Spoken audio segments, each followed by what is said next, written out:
Saya bacakan lagi seruannya. Bangkitlah dan angkatlah mukamu sebab penyelamatanmu sudah dekat. Bagi yang melakukan ini, kedatangan Yesus tidak seperti pencuri pada malam. Tidak merupakan goncangan. Tetapi sukacita. Kami memang sedang menanti-nanti kedatangan-Mu Tuhan. Tetapi respon orang yang tidak percaya adalah mati ketakutan dalam kecemasan melihat apa yang terjadi. Nah, ini teks Alkitab yang akan kita buka sebagai teks yang terakhir ya. Yesus menjejakkan kaki di Bukit Zaitun sebagaimana Yesus naik ke sorga ya di Bukit Zaitun. Nah, kita coba buka Kisah 1 ayat 11 dan 12. Jemaat, saya ajak buka teks ini sebagai penutup kita dalam ibadah pagi ini.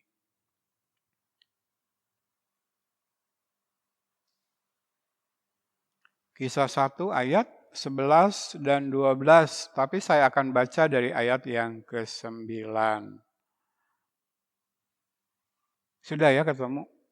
Mulai ayat yang ke-9, demikian firman Tuhan. Sesudah ia mengatakan demikian, terangkatlah ia disaksikan oleh mereka dan awan menutupnya dari pandangan mereka.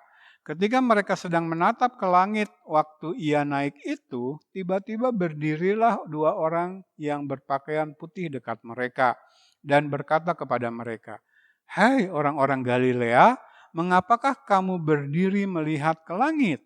Yesus ini yang terangkat ke sorga meninggalkan kamu, akan datang kembali dengan cara yang sama seperti kamu melihat dia naik ke sorga." Ayat 12, maka kembalilah rasul-rasul itu ke Yerusalem dari bukit yang disebut Bukit Zaitun, yang hanya seperjalanan Sabat jauhnya dari Yerusalem. Bayangkan coba jemaat, renungkan.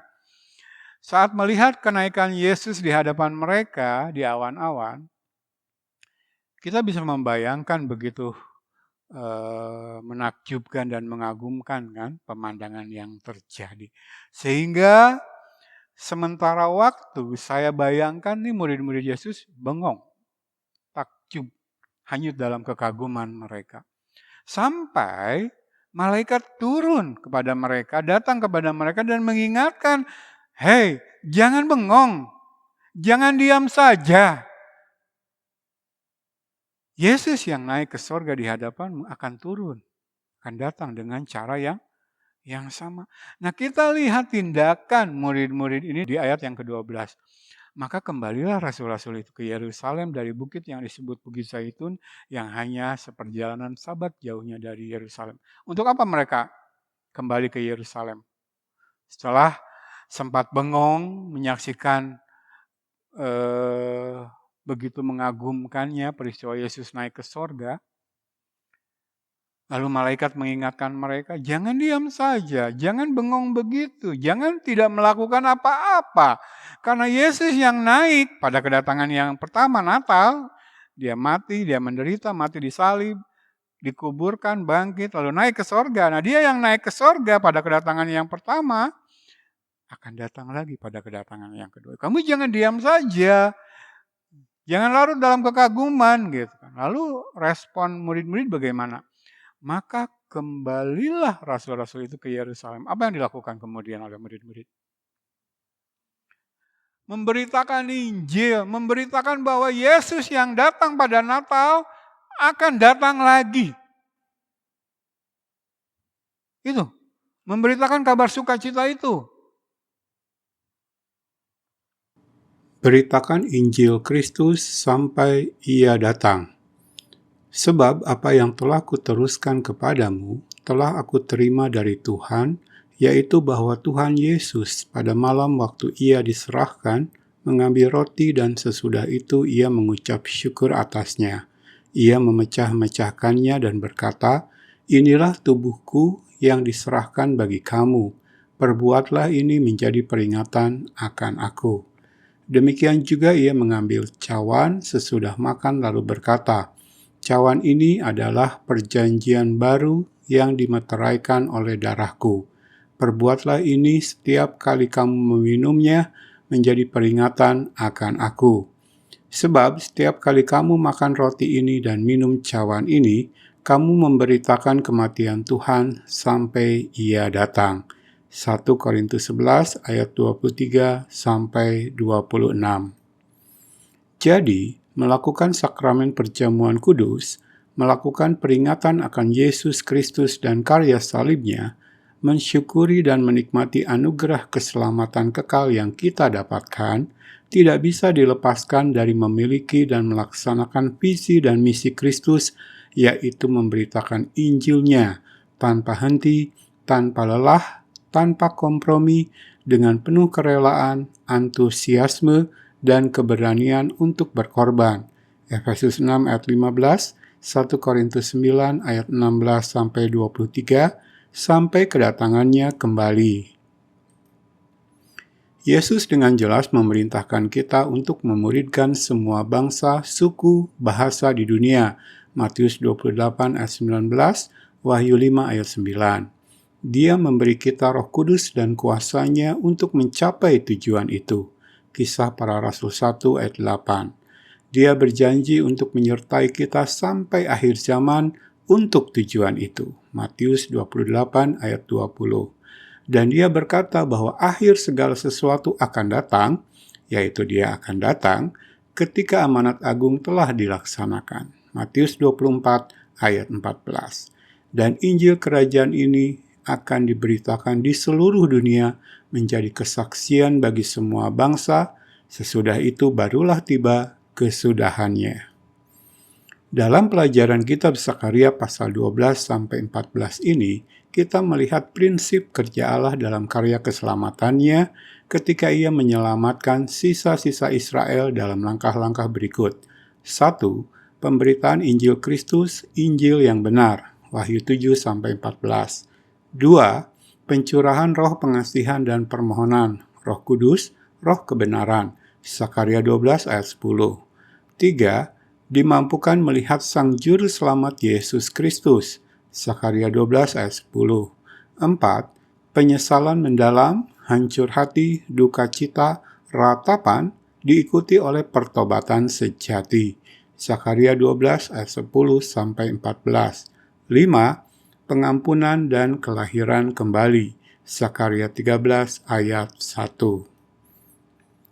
Dalam langkah pertama, pemberitaan Injil Kristus, Injil yang benar, inilah gereja Tuhan yang dilahirkan atau diinaugurasikan saat pencurahan Roh Kudus, Kisah 2, lihat Yesaya 44 ayat 3, Yoel 2 ayat 28, 29, dan 32, yang merupakan satu tubuh dengan Kristus sebagai kepala, mengemban tugas yang merupakan amanat agung Kristus.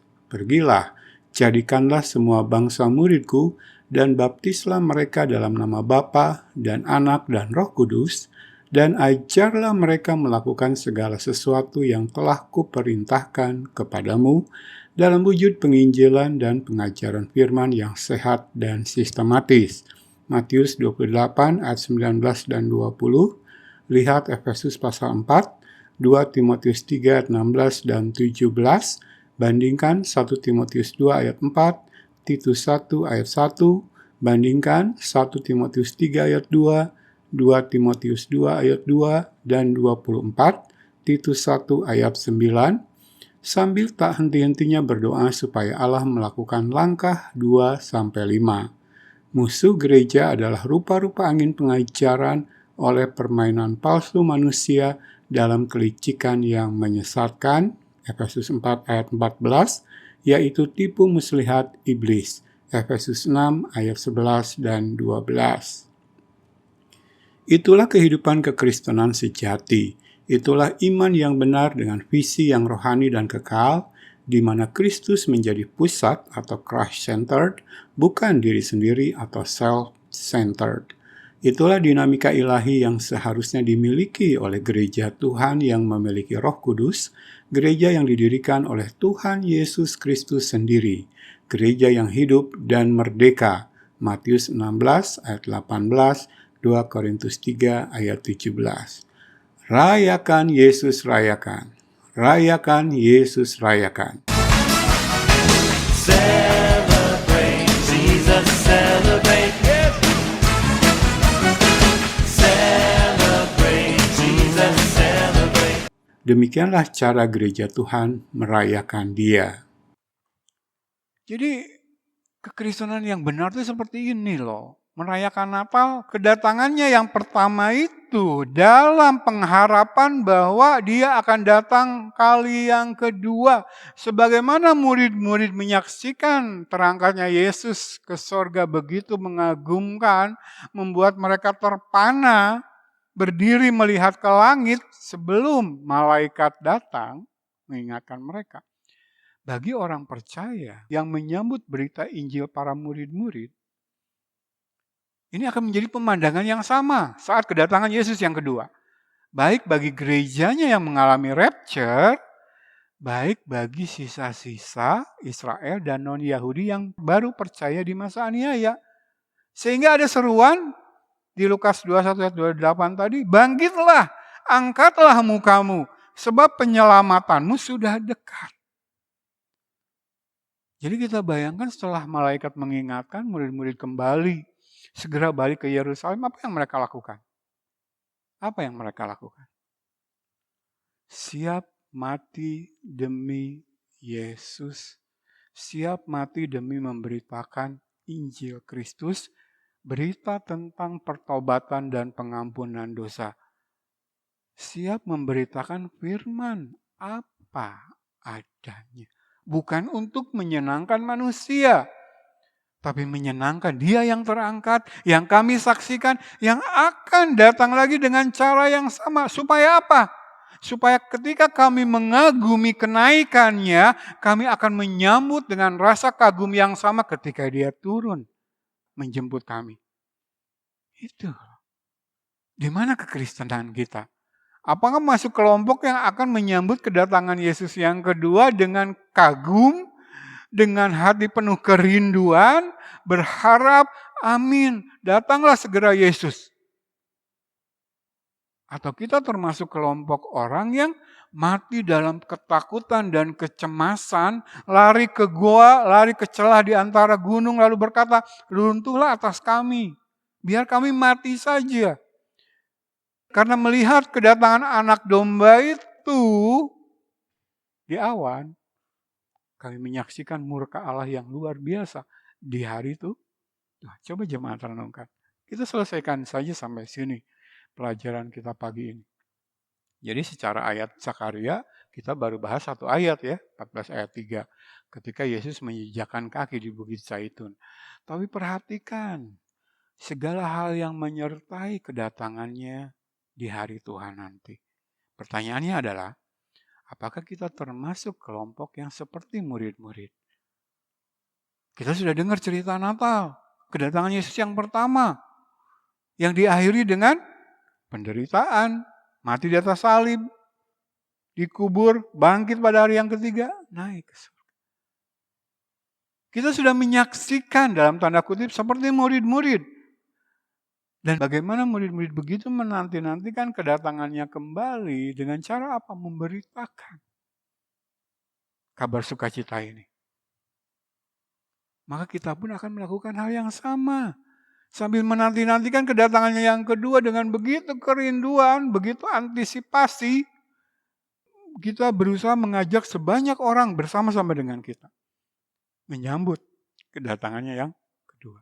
Atau jangan-jangan kita termasuk orang-orang yang akan mengalami kengerian, kecemasan luar biasa pada goncangan yang menyertai kedatangan Yesus yang kedua. Mau masuk kelompok mana kita? Dari awal pelajaran Zakaria ini saya sudah menyerukan. Cuman satu pesan Alkitab, bagian apapun yang difirmankan. Yaitu seruan pertobatan. Karena hanya di dalam iman kepada Kristus, iman Kristen yang benar, bukan Kristen yang palsu, kita akan menjadi bagian orang-orang yang akan menyambut kedatangan Dia dengan penuh sukacita. Baik saat rapture maupun saat kedatangan yang kedua di hari itu Tuhan. Nah biarlah selesai ibadah pagi hari ini, jemaat pulang ke rumah masing-masing dengan perenungan yang lebih serius. Sampai di mana kekristenan kita? Ada di mana kekristenan kita? Apakah benar kekristenan yang kita anut, yang kita praktekkan? Apakah surga yang benar, surga milik Bapa YHWH yang dijanjikan kepada kita, sebagaimana diajarkan dalam Alkitab?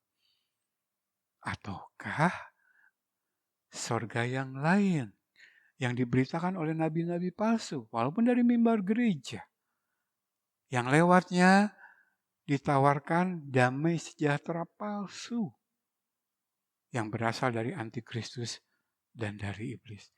Jadi saatnya kita merenungkan, dan kalau kita melihat tanda-tanda zaman, menyatakan begitu dekatnya kedatangan Yesus yang kedua, bukan lagi saatnya kita ada dalam kekristenan main-main.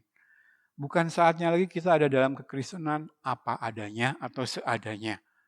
Sebenarnya kan penantian kita sudah selesai kalau sudah ada di dalam iman Kristen yang benar. Karena dari apa yang kita pelajari, kita sudah tahu ujung apa yang menantikan kita. Ya. Akhir cerita apa yang menantikan kita. Mari kita tutup ibadah ini dengan perenungan ini ya sampai ke rumah. Jangan berhenti merenungkan ini, merendahkan diri di hadapan Tuhan, minta Roh Kudus dan firman-Nya yang membimbing kita. Kita bangkit berdiri, puji Tuhan, kita akhiri ibadah pagi ini dengan ucapan syukur karena Roh Kudus membukakan rahasia kebenaran kepada kita. Nanti Ibu Gembala doa untuk firman. Puji Tuhan.